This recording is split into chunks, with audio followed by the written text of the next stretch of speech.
Você sabia que a violência pode ter impacto no nosso cérebro? E hoje, mais especificamente, nós vamos falar sobre os efeitos da exposição à violência no cérebro de crianças e adolescentes. Antes de tudo, nós precisamos entender o conceito de violência.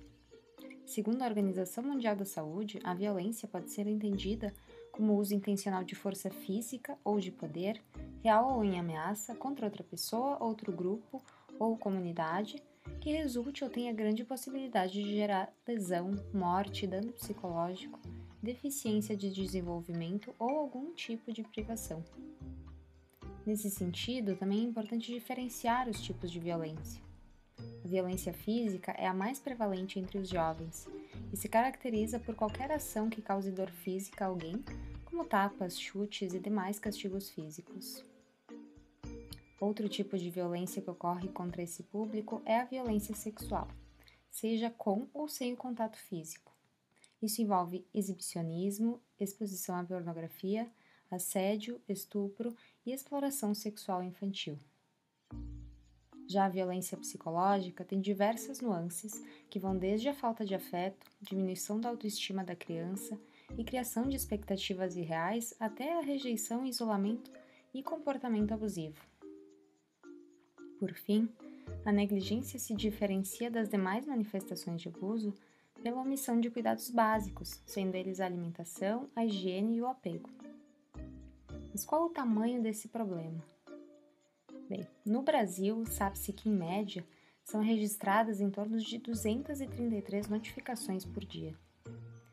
Dentre os tipos de violência mais notificados estão a física, com 69% dos casos, seguida pela violência psicológica, com 27% das ocorrências. Além disso, nós sabemos que a partir de um levantamento recente, que de 2009 a 2017 foram registradas mais de 470 mil ocorrências de violência contra crianças e adolescentes, sendo mais de 85 mil só neste último ano de estudo. Outro dado alarmante é em relação às internações e mortes decorrentes da violência infanto-juvenil. Em 5 anos foram registradas mais de 35 mil hospitalizações e mais de 3 mil óbitos, sendo que, em média, 13% das notificações de violência evoluem para hospitalizações, denotando a gravidade do problema. Nós também sabemos, a partir desses dados, que o número de notificações de casos de violência é maior entre as meninas, mas o número de mortes é mais prevalente em meninos negros. Quanto à faixa etária de maior risco, nós temos desde pré-adolescentes de 10 anos até adolescentes de 19. Entre os estados de maior incidência de casos, São Paulo aparece em primeiro lugar com 25% das ocorrências, seguido por Minas Gerais, Rio de Janeiro, Paraná e Rio Grande do Sul. Mas então, como a exposição à violência afeta o cérebro desses jovens? Primeiro, para compreender esse fenômeno, nós precisamos saber em que etapa da vida aconteceu, além do tipo, frequência e intensidade dos casos de violência sofridos pela criança ou adolescente. Esse estudo, por exemplo, mostrou os efeitos da exposição crônica ao estresse em diferentes estágios da vida. O estresse, no período pré-natal, afeta o desenvolvimento do eixo hipotalâmico, pituitário e adrenal, que é uma região do cérebro que tem um papel importante na resposta a estímulos internos e externos e que pode desencadear transtornos psiquiátricos.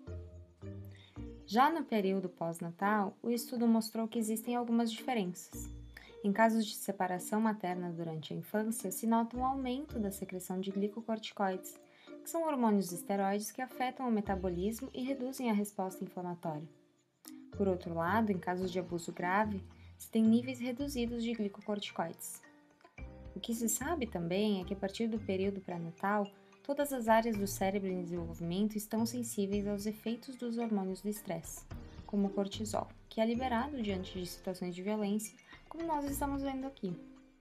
Do nascimento até por volta dos 2 anos de idade, o hipocampo está se desenvolvendo e é a região do cérebro mais vulnerável. Já a exposição à violência desde o nascimento até o final da infância pode levar a mudanças no volume da amígdala. E, na adolescência, a região do cérebro mais afetada é o córtex frontal. Esse outro estudo também nos mostra os períodos sensíveis a maus tratos em diferentes áreas do cérebro.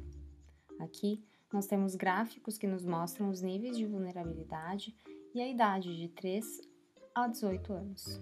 Nesse primeiro, nós podemos ver, assim como no outro estudo, que na infância o hipocampo é altamente sensível e pode sofrer prejuízos diante da exposição ao estresse.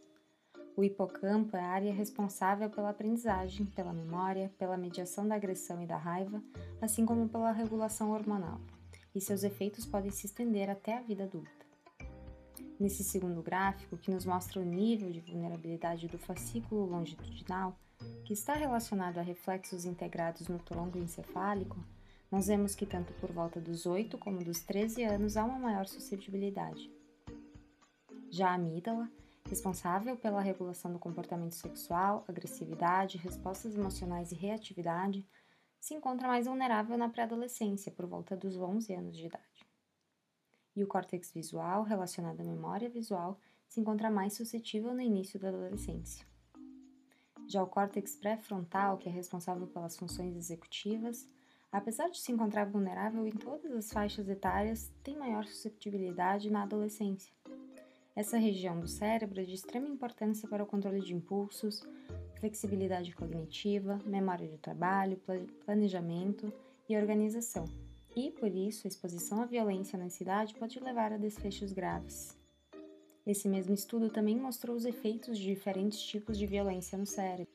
Diante de violência psicológica, provocada de pais para filhos, se observou um aumento do volume de massa cinzenta no córtex auditivo do giro temporal superior esquerdo, responsável pelo processamento de informações sensoriais, e também uma diminuição da integridade do fascículo arqueado esquerdo, que está relacionado à fala. Em casos de testemunha de violência doméstica, se observou uma redução do volume de massa cinzenta no giro lingual direito, responsável pela codificação de imagens complexas, além do lobo occipital, que é responsável pela visão, e no córtex visual secundário bilateral, responsável pela memória visual. Também foi observada uma diminuição da integridade do fascículo longitudinal inferior esquerdo, que está associado ao reconhecimento visual. Já em casos de abuso sexual na infância, foi possível notar uma redução do volume de massa cinzenta no córtex visual primário e no córtex de associação visual. Além disso, se notou uma espessura reduzida nos giros linguais direito, esquerdo fusiforme, giro occipital médio esquerdo, que são áreas relacionadas à visão, e nas porções do córtex somatosensorial, ligado ao clitóris e à área genital circundante. Então, nós podemos ver que o real impacto da violência no cérebro traz consequências para diversas esferas da vida das vítimas, afetando o desenvolvimento cerebral e, portanto, a cognição, assim como evidencia prejuízos no reconhecimento e expressão das emoções, em relacionamentos, na saúde mental e no comportamento e também na saúde física.